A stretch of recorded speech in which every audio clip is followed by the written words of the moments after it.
ಇದನ್ನು ಹಾಕೊಂಡ್ರೆ ನಿಮಗೆ 99% ರೇಡಿಯೇಷನ್ ಎಫೆಕ್ಟ್ ಇರಲ್ಲ. ಇದರಲ್ಲಿ ಬರೀ ಹಾಲು ಗಂಜಲಿಂದ ಮಾಡಿದ್ದೀವಿ. ನೀವು ಬೇಕಾದ್ರೆ ಇಲ್ಲ ಲೈವ್ ಪ್ರಾಕ್ಟೀಸ್ ತೋರಿಸ್ಲಾ ಹೇಗೆ ಅಂತ. ನೀವು ಒಂದು ಕೈನ ನಿಮ್ಗೆ ಆ ಮೊಬೈಲ್ ಗಟ್ಟಿ ಇಟ್ಕೊಳ್ಳಿ. ನಿಮ್ಗೆ ಎಷ್ಟು ಸ್ಟ್ರಾಂಗ್ ಇದೆ ಸ್ಟ್ರಾಂಗ್ ಹಿಂಗೆ ಕೈ ಇಟ್ಕೊಳ್ಳಿ. ನಿಮ್ಗೆ ಎಷ್ಟು ತಾಕತ್ತಿದೆ ಅಷ್ಟು ಆ ಮೊಬೈಲ್ ಗಟ್ಟಿ ಇಟ್ಕೊಳ್ಳಿ. ಕೈಲಿ ಸ್ಟಿಫಾಗಿ ಇಟ್ಕೊಳ್ಳಿ. ಮೊಬೈಲ್ ಇಟ್ಕೊಂಡಿದ್ದೀರಾ ಹೋಯ್ತಾ? ಆ ಮೊಬೈಲ್ ಕೊಡಿ, ತೊಳೆದನ್ನ ಇಟ್ಕೊಳ್ಳಿ. ಫುಲ್ ಟೈಟಾಗಿ ಇಟ್ಕೊಳ್ಳಿ.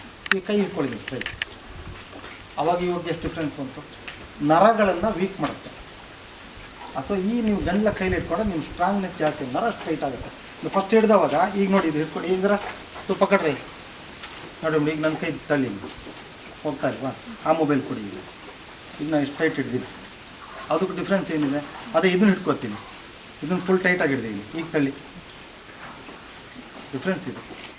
ಹಾಯ್ ಹಲೋ ನಮಸ್ತೆ. ನಮ್ಮೂರ ಟಿವಿ ವಾಹಿನಿಯ ವೀಕ್ಷಕರಿಗೆ ನಮಸ್ಕಾರಗಳು. ಪ್ರಿಯ ವೀಕ್ಷಕರೇ, ನಾನಿವತ್ತು ಮಂಡ್ಯ ಜಿಲ್ಲೆ ಪಾಂಡವಪುರ ತಾಲೂಕಿನಲ್ಲಿರುವಂತಹ ಪ್ರದೀಪ್ ಹೆಬ್ಬಾರ್ ಅವರ ಫಾರ್ಮ್ ಹೌಸ್ಗೆ ಭೇಟಿಯನ್ನು ಕೊಟ್ಟಿದ್ದೇನೆ. ಸುಮಾರು 5-6 ಜಾತಿಯ ಹಸು ಸಾಕಾಣಿಕೆಯನ್ನು ಮಾಡಿಕೊಂಡು, ಉದಾಹರಣೆಗೆ ಮಲೆನಾಡು ಗಿಡ್ಡ, ಪುಂಗನೂರು, ಈ ರೀತಿಯಾಗಿ ಕಪಿಲ, ಈ ರೀತಿಯಾದಂತಹ ವಿಶೇಷ ತಳಿಯ ಹಸು ಸಾಕಾಣಿಕೆ ಮಾಡಿಕೊಂಡು ಸಾವಯವ ಕೃಷಿಯನ್ನು ಮಾಡ್ತಾ ಇದ್ದಾರೆ. ಹಾಗಾದರೆ ಬನ್ನಿ ಅವರ ಒಂದು ಹಸು ಸಾಕಾಣಿಕೆ ಮತ್ತು ಸಾವಯವ ಕೃಷಿಯ ಬಗ್ಗೆ ಇನ್ನಷ್ಟು ಮಾಹಿತಿಯನ್ನು ತಿಳ್ಕೊಳ್ಳೋಣ ಅಂತ ಹೇಳ್ತಾ, ಅದಕ್ಕೂ ಮೊದಲು ನೀವಿನ್ನ ನಮ್ಮ ಚಾನಲ್ಗೆ ಸಬ್ಸ್ಕ್ರೈಬರ್ ಆಗಿಲ್ಲ ಅಂತಂದರೆ ಈ ಕೂಡಲೇ ಸಬ್ಸ್ಕ್ರೈಬರ್ ಆಗಿ ಇನ್ನಷ್ಟು ಇಂತಹದೇ ವಿಡಿಯೋಗಳ ನೋಟಿಫಿಕೇಷನ್ಗಾಗಿ ಬೆಲೈಕನ್ ಕ್ಲಿಕ್ ಮಾಡಿ ಅಂತ ಹೇಳ್ತಾ, ನಿಮಗೆ ಈ ವಿಡಿಯೋ ಇಷ್ಟ ಆದಲ್ಲಿ ಶೇರ್ ಮಾಡಿ. ಬನ್ನಿ ಪ್ರದೀಪ್ ಹೆಬ್ಬಾರ್ ಅವರ ಸಾವಯವ ಕೃಷಿ ಮತ್ತು ಹಸು ಸಾಕಾಣಿಕೆಯ ಬಗ್ಗೆ ಸಂಪೂರ್ಣ ಮಾಹಿತಿಯನ್ನು ತಿಳ್ಕೊಳ್ಳೋಣ.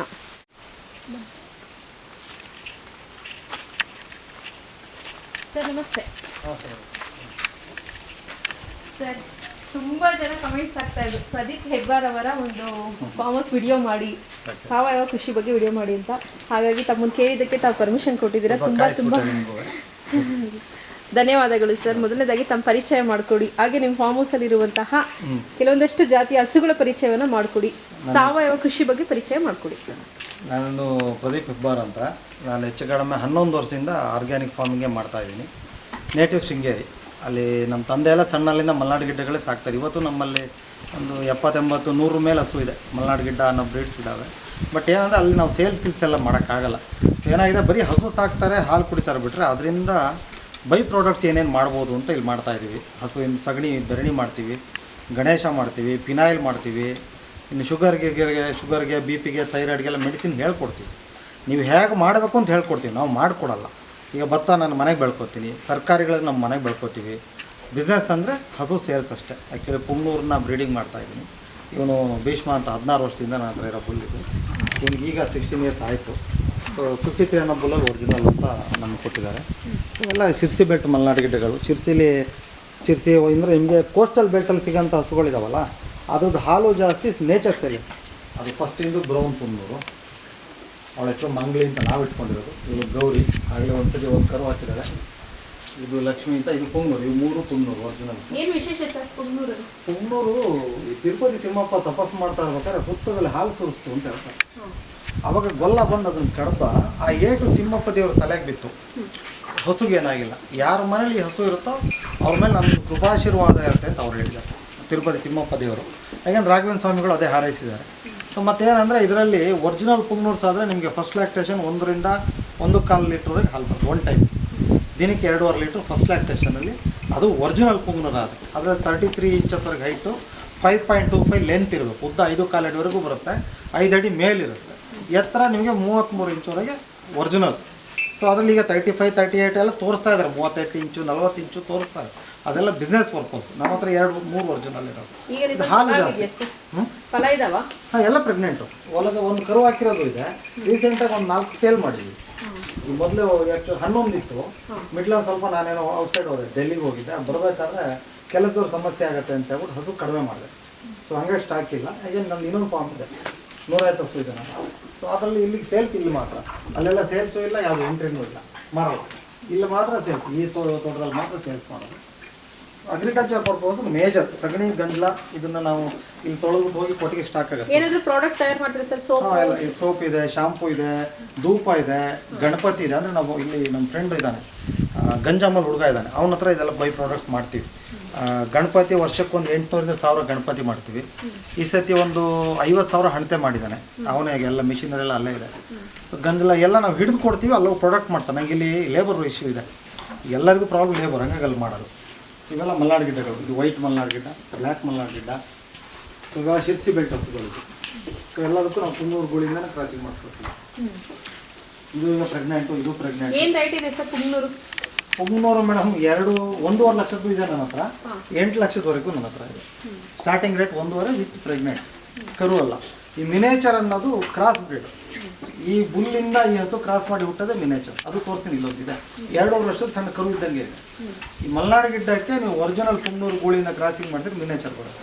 ಅದರಲ್ಲೂ ಹೇಳ್ತೀವಿ ಹೆಣ್ಣು ಕರು ಹೆಂಗೆ ಬರುತ್ತೆ, ಗಂಡು ಕರು ಹೆಂಗೆ ಬರುತ್ತೆ, ಅದೆಲ್ಲ ಸುಮಾರಿದೆ. ಹುಣ್ಣಿಮೆ, ಅಮಾವಾಸ್ಯೆ ಈ ಥರ ಫಾಲೋ ಅಪ್ ಮಾಡಿದ್ರೆ ಗಂಡು ಹೆಣ್ಣು ಹುಟ್ಟೋದು ಟೈಮಿಂಗ್ಸ್ ಇರುತ್ತೆ. ನಾವು ಅಮಾವಾಸ್ಯೆ ಮುಂದಾಗಿ ನಾವು ಕ್ರಾಸಿಂಗ್ ಮಾಡಿದಾಗ 99% ಗಂಡು ಕರು ಹುಡ್ತವೆ. ಅಮಾವಾಸ್ಯೆ ಪಾಡ್ಯ ಆದಮೇಲೆ ಅಪ್ ಟು ನೀವು ಹುಣ್ಣಿಮೆ ಒಳಗೆ ಯಾವತ್ತೇ ಕ್ರಾಸಿಂಗ್ ಮಾಡಿದ್ರು 99% ಹೆಣ್ಣು ಕರು ಹುಟ್ಟುತ್ತೆ. ಅದು ಅರ್ಲಿ ಮಾರ್ನಿಂಗು. ಅದು ಹೆಂಗೆ ಕ್ರಾಸಿಂಗ್ ಸಿಸ್ಟಮ್ ಇದೆ. ಮತ್ತು ಪ್ಲಸ್ ಆ ಗೂಳಿ ಹಂಗೆ ಇರಬೇಕು. ನಿಮಗೆ ಹುಣ್ಣಿಮೆ ಮುಂದೆ ಹುಟ್ಟಿರೋದು ಬುಲ್ ಆಗಬೇಕು. ಸಾಮಾನ್ಯವಾಗಿ ಸೋಮವಾರ ಗಂಡೆ ಹುಟ್ಟೋದು ನಾವು ನಮಗೆ ತಿಳುವಳಿಕೆ ಪ್ರಕಾರ.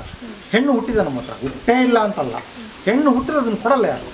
ಸೋಮವಾರ ಶಿವನ ದಿವಸ ಅಂತ ಮಾಡ್ತೀವಿ. ಅವತ್ತು ನಾವು ಹಸುಗಳ ಕೈ ಕೆಲಸ ಮಾಡಿಸಲ್ಲ, ಗದ್ದೆ ಉಳೋದೆಲ್ಲ ಮಾಡಲ್ಲ. ಹಿಂದಿಂದ ಪದ ಇವಾಗೆಲ್ಲ ಯಾರು ಫಾಲೋ ಮಾಡಲ್ಲ. ಹಿಂದೆ ನಮ್ಮಲ್ಲಿ ಗದ್ದೆ ಉಳೋದಾಗ ಏನಿಲ್ಲ, ಸೋಮವಾರ ರಜಾ. ಸೋಮವಾರ ಹುಟ್ಟೋದೇ ಗಂಡು 99%. ನನ್ನ ಹತ್ರ ಒಂದು ಹೆಣ್ಣು ಹುಟ್ಟಿದ್ದು ನಾನು ಕೊಟ್ಟಿಲ್ಲ. ಯಾವುದು ರಾಧೆ ಅಂತಿದ್ದೆ ಅವ್ರು ಸೋಮವಾರನೇ ಹುಟ್ಟಿದ್ದು. ಅದೇನೋ ಒಂದೊಂದು, ಯಾಕಂದ್ರೆ ನಾವೆಲ್ಲ ದೇವ್ರದ್ದು ಏನೇನಿದೆ ನಮ್ಗೆ ಗೊತ್ತಿಲ್ಲ. ನಾವು ಅಂದ್ಕೊಳ್ಳೋದು, ನಾವು ತಿಳ್ಕೊಂಡಿರೋದು ಎಲ್ಲ ಈಗ 12 ವರ್ಷದಿಂದ ಮಾಡಿರೋದೇ ತಿಳುವಳಿಕೆ ಅಷ್ಟೇ. ಅದೇ ಎಕ್ಸಾಕ್ಟ್ ಹಿಂಗೆ ಅಂತ ಹೇಳಕ್ಕೆ ಬರಲ್ಲ. ಪರ್ಸೆಂಟೇಜ್ ವೈಸ್ ಜಾಸ್ತಿ. ಇವತ್ತು ಊರು ಮಂಡ್ಯದ ಕ್ರಾಸಿಂಗ್ ಬರಬೇಕಿತ್ತು, ಅಮಾವಾಸ್ಯೆ ಇದೆಯಪ್ಪ ಬೇಡ, ಮೊನ್ನೆ ಹುಣ್ಣಿಮೆ ಆಗೋಯ್ತು, ನೆಕ್ಸ್ಟ್ ಇನ್ನು 22 ಹೀಟಿಗೆ ಬರುತ್ತೆ, ಅವ್ರು ಬನ್ನಿ ಅಂತ ಅವ್ರಿಗೆ ನಾನೇ ಸಜೆಸ್ಟ್ ಮಾಡಿದೆ. ನನಗೆ ದುಡ್ಡು ಕೊಡ್ತಾರೆ. ಏನು ಸರ್ ಒಂದು ಹಸು ಕ್ರಾಸಿಂಗ್ ಮಾಡಿಸೋದಕ್ಕೆ? ಮೇಡಮ್ ನಾನೇ ಕೊಟ್ಟರೆ ಹಸು ಆದರೆ 20,000 ಚಾರ್ಜ್ ಮಾಡ್ತೀನಿ ಕ್ರಾಸಿಂಗ್ ಮಾಡಿಸೋದಕ್ಕೆ. ಹೌದು, ನಾನೇ ಕೊಟ್ಟರೆ ಹಸು ಆದರೆ ಅದೇ ಪುಂಗ್ನೂರು ಒರಿಜಿನಲ್ಸ್ ಆದರೆ. ಬೇರೆ ಕಡೆಯಿಂದ ಬಂದ ಹಸು ಆದರೆ ನಾನು 40,000 ಚಾರ್ಜ್ ಮಾಡಿದ್ದೀನಿ. ಕೆಲವರಿಗೆ ನಿಜವಾಗ್ಲೂ ಪ್ರೀತಿ ಇರೋರು ಬಡಪಾಯಿಗಳ ಕೊಟ್ಟಷ್ಟು ಕೊಡ್ರಪ್ಪ ಅಂತ ನಮ್ಮ ಹುಡುಗ ಮಾಡ್ತಿದ್ದಾನೆ, 2,000 ರೂಪಾಯಿ ಕೊಟ್ಟಿದ್ದಾನೆ. ಡಿಪೆಂಡ್ಸ್ ಅವ್ರ ನೇಚರು, ಅವ್ರ ಮೆಂಟಾಲಿಟಿ ಮೇಲೆ.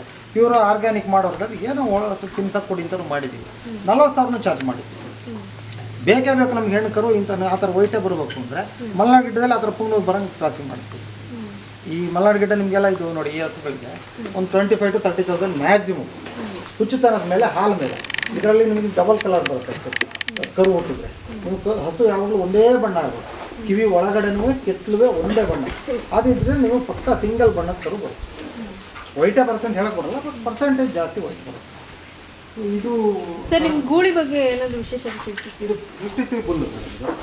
ನಿಮಗೆ ತಿರುಪತಿ ತಿಮ್ಮಪ್ಪನ ಮುಟ್ಟು ಏನು ಪುಣ್ಯ ಬರುತ್ತೆ ಅದೇ ಬರುತ್ತೆ ಅಂತ ಅದ್ರ ಬಗ್ಗೆ ನಂಬಿಕೆ ಇದ್ದು ಎಲ್ಲರೂ ಹೇಳ್ತಾರೆ. ನಾವು ಹೇಳಿದ ತಕ್ಷಣ ನಿಮಗೆ ಬ್ಯಾಡ್ ಕಮೆಂಟ್ಸು ಬರ್ತವೆ. ಬಟ್ ಆ್ಯಕ್ಚುಲಿ ನಾವು ದೇವರು ಅಂತ ಭಾವಿಸೋದ್ರಿಂದ ಈ ಭುಜ ಇರುತ್ತಲ್ಲ, ಇದರಲ್ಲಿ ಸೂರ್ಯಕೇತು ನಾಡಿ ಅಂತಿರುತ್ತೆ. ಸೊ ಹಂಪಿಂದ ನಿಮ್ಮ ಸೂರ್ಯನ ರಶ್ಮಿನ ಅಬ್ಸ್ಟ್ರಾಕ್ಟ್ ಮಾಡಿಕೊಂಡು ಅದು ಹಾಲು ಮುಖಾಂತರ ಕೊಡುತ್ತೆ ಹಸುಗಳು. ಗೂಳಿದು ಏನಾಗುತ್ತೆ, ಇದರಲ್ಲಿ ನೀವು ಗರ್ಗೆ ಅಂತ ಬರುತ್ತೆ, ದರ್ಬೆ ಅಂತ ಬರುತ್ತೆ, ತಿಥಿ ಕಾರ್ಯಗಳೆಲ್ಲ ಉಪಯೋಗಿಸ್ತಾರೆ. ಈ ಸಗಣಿ ಇದೊಂಥರ ಪದರ ಸಗಣಿ ತೆಗೆದಾಕ್ಬಿಟ್ಟ ಅನಿಸುತ್ತೆ. ಈ ತೊಡ ಗೋಬರ್ ದಿಕ್ಕಾನು ಅದರಲ್ಲಿ ದರ್ಬೆನ ಮಿಕ್ಸ್ ಮಾಡಿ ಸ್ಟ್ಯಾಂಡ್ ಮಾಡಿ ಮೊಬೈಲ್ ಇಟ್ಟರೆ ಆಮೇಲೆ ನಿಮ್ಗೆ ರೇಡಿಯೇಷನ್ ಎಫೆಕ್ಟ್ ಇರಲ್ಲ. ನಾವು ಗೋಮೂತ್ರದಿಂದ ನೋಡಿ ನಿಮ್ಮ ಮೊಬೈಲ್ಗಳೆಲ್ಲ ರೇಡಿಯೇಷನ್ ಆಮೇಲೆ ತೋರಿಸ್ತೀನಿ ನಿಮಗೆ. ಈ ಥರ ಒಂದು ಚಿಪ್ ಮಾಡಿದ್ದೀವಿ ನಾವು. ಇದನ್ನು ಹಾಕ್ಕೊಂಡ್ರೆ ನಿಮಗೆ 99% ರೇಡಿಯೇಷನ್ ಎಫೆಕ್ಟ್ ಇರಲ್ಲ. ಇದರಲ್ಲಿ ಬರೀ ಹಾಲು ಗಂಜಲಿಂದ ಮಾಡಿದ್ದೀವಿ. ನೀವು ಬೇಕಾದ್ರೆ ಇಲ್ಲ ಲೈವ್ ಪ್ರಾಕ್ಟೀಸ್ ತೋರಿಸ್ಲಾ ಹೇಗೆ ಅಂತ. ನೀವು ಒಂದು ಕೈನ ನಿಮ್ಗೆ ಆ ಮೊಬೈಲ್ ಗಟ್ಟಿ ಇಟ್ಕೊಳ್ಳಿ. ನಿಮ್ಗೆ ಎಷ್ಟು ಸ್ಟ್ರಾಂಗ್ ಇದೆ ಸ್ಟ್ರಾಂಗ್ ಹಿಂಗೆ ಕೈ ಇಟ್ಕೊಳ್ಳಿ. ನಿಮ್ಗೆ ಎಷ್ಟು ತಾಕತ್ತಿದೆ ಅಷ್ಟು ಆ ಮೊಬೈಲ್ ಗಟ್ಟಿ ಇಟ್ಕೊಳ್ಳಿ. ಕೈಲಿ ಸ್ಟಿಫಾಗಿ ಇಟ್ಕೊಳ್ಳಿ. ಮೊಬೈಲ್ ಇಟ್ಕೊಂಡಿದ್ದೀರಾ ಆಯ್ತಾ? ಆ ಮೊಬೈಲ್ ಕೊಡಿ, ತೊಳೆದು ಇಟ್ಕೊಳ್ಳಿ, ಫುಲ್ ಟೈಟಾಗಿ ಇಟ್ಕೊಳ್ಳಿ. ಈ ಕೈ ಇಟ್ಕೊಳ್ಳಿ ಕೈ. ಅವಾಗ ಇವಾಗ ಎಷ್ಟು ಡಿಫ್ರೆನ್ಸ್ ಬಂತು, ನರಗಳನ್ನು ವೀಕ್ ಮಾಡುತ್ತೆ. ಅಥವಾ ಈ ನೀವು ಗಂಜಲ ಕೈಲಿ ಇಟ್ಕೊಂಡ್ರೆ ನಿಮ್ಮ ಸ್ಟ್ರಾಂಗ್ನೆಸ್ ಜಾಸ್ತಿ, ನರ ಸ್ಟ್ರೈಟ್ ಆಗುತ್ತೆ.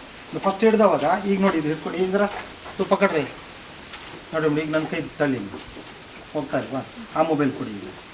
ಈಗ ನಾನು ಎಷ್ಟು ಟೈಟ್ ಹಿಡ್ದಿದ್ದು ಅದಕ್ಕೆ ಡಿಫ್ರೆನ್ಸ್ ಏನಿದೆ.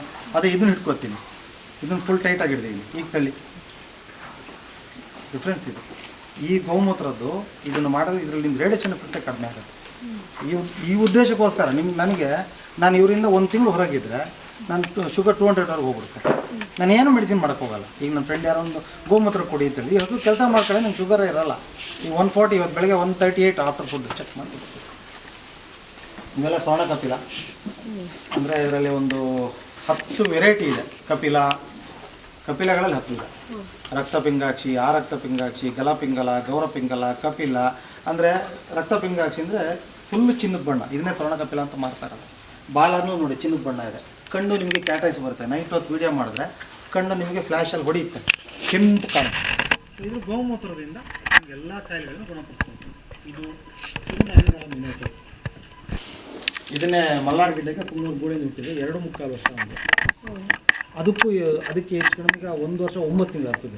ಇದಕ್ಕೆ 2.25 ವರ್ಷ. ಅದು ಮಲ್ನಾಡು ಗಿಡ್ಡ ಮಾಮೂಲಿ. ಇಲ್ಲ ಇದು 3 ಇಯರ್ಸ್ ಮೇಲೆ ಆಗೋದು, 2 ಆದ್ಮೇಲೆ. ಇದು ಗೂಳಿ ಇದು, ಬಟ್ ನೋಡಿ ಮಿನೇಚರ್. ಇದನ್ನೇ ಮಲ್ನಾಡು ಗಿಡ್ಡಕ್ಕೆ ಕುಮ್ಮೂರು ಗೂಳಿ ಕ್ರಾಸ್ ಮಾಡಿಬಿಟ್ಟು ಮಿನೇಚರ್. ಮಲ್ನಾಡು ಗಿಡ್ಡ ಪುಟ್ಟಿಯ ಹೋಗ್ತಾ ಇರ್ತಾರೆ. ಇದು ತೊಗೊಂಡೋಗತ್ತಿಲ್ಲ ಮಿಲ್ಕಿಂಗು, ಹಾಲು ಕೊಡ್ತಾ ಇದ್ದಾರೆ. ಗಂಡು ಕರುಗಳು ಯಾರು ಬೇಕಾದ್ರೆ ಹಾಲು ಕರಿಬೋದು. ಎಷ್ಟು ಕೊಡುತ್ತೆ ಸರ್? ಇದು 1.5 ಲೀಟ್ರ್ ಬೆಳಗ್ಗೆ, ಸಂಜೆ 1 ಲೀಟ್ರ್ ದಿನಕ್ಕೆ 2.5 ಲೀಟ್ರ್. ಫಸ್ಟ್ ಲ್ಯಾಕ್ಟೇಷನ್ ಇದು ಮೊದಲನೇ ಕಸ. ಬೆಣ್ಣೆ ತುಪ್ಪ ನಾವು ತಿಂಗಳಲ್ಲಿ 60ರಿಂದ 70 ತುಪ್ಪ ಸೇಲ್ ಮಾಡ್ತೀವಿ. ತುಪ್ಪ ಮಾಡ್ತೀವಿ ಅಂದರೆ ಈಗ ಚಳಿಗಾಲ ಅಂದರೆ ಹಾಲು ಕಡಿಮೆ ಇದೆ. ಈ ಸತಿ 13 kg ಆಗಿದೆ ಅಷ್ಟೇ. ಸೊ 1, 2, 3, 4, 5, 6 ಹಸು ಹಾಲು ಕೊಡೋದಿದೆ. ಒಂದು 10ರಿಂದ 12 ಲೀಟ್ರಿಗೆ 1 kg ತುಪ್ಪ ಆಗಿದೆ. ಇದು ಸ್ವರ್ಣಗಪ್ಪಿಲ್ಲ. ಇವೆಲ್ಲ ಶೃಂಗೇರಿ ಬೆಡ್ ಮಲ್ನಾಡು ಗಿಡ ಇದು. ಇದು ನೆಕ್ಸ್ಟಿಗೆ ಬುಲ್ಲು ರೆಡಿ ಆಗ್ತದೆ. ಕುಮ್ಮೂರು ಗೂಳಿ ನೆಕ್ಸ್ಟ್ ರೆಡಿ ಆಗ್ತೀವಿ. 2.5 ಲಕ್ಷ ನೆಕ್ಸ್ಟ್ ಕ್ರಾಸಿಂಗ್ ಹೋಗ್ತಾರೆ ಮಲ್ನಾಡು ಗಿಡ. ಇದು ಕುಮ್ಮೂರು, ಅದು ಮಲ್ನಾಡು. ಯಾವ್ದು ಸರ್ ಇದು? ಇದು Punganur bull black. Next ready ಮಾಡ್ತಾರೆ. ನೀವು ಕಾಲು ನೋಡಿ ಗೊತ್ತಾಗುತ್ತೆ, ದಪ್ಪ ಬರುತ್ತೆ ಕಾಲುಗಳು. ಮಲ್ನಾಡು ಗಿಡ್ಡ ಕೊಂಬು ಇಲ್ಲೇನು ಇದೆ, ಇರೋದು ಇದೆ. ಅದ್ರ ಕಾಲು ಸಣ್ಣ ಬರುತ್ತೆ. ಮಲ್ನಾಡು ಗಿಡ್ಡ ಕಾಲುಗಳು ತೆಳು, ಪುಂಗನೂರು ಕಾಲುಗಳು ಅಗಲ ಜಾಸ್ತಿ. ಇದು ನೋಡಿ, ಇದು ತೊಡೆ ಜಾಸ್ತಿ. ಇದು ಕಡಿಮೆ ರೇಟ್. ಈ ಹಸುಗಳನ್ನ ನಮ್ಮ ಕರುಗಳು ಚೆನ್ನಾಗಿ ಬರುತ್ತೆ. ಇವೆಲ್ಲ 60-70 ಸಾವಿರ ರೂಪಾಯಿ ಸಿಗುತ್ತೆ. 1.5 ಲಕ್ಷದವರೆಗೂ ಇದೆ. ಇವನ್ ಯಾಕಂದರೆ ಮಿಲ್ಕಿಂಗ್ ಕೆಪಾಸಿಟಿ ಮೇಲೆ ಹೋಗುತ್ತೆ.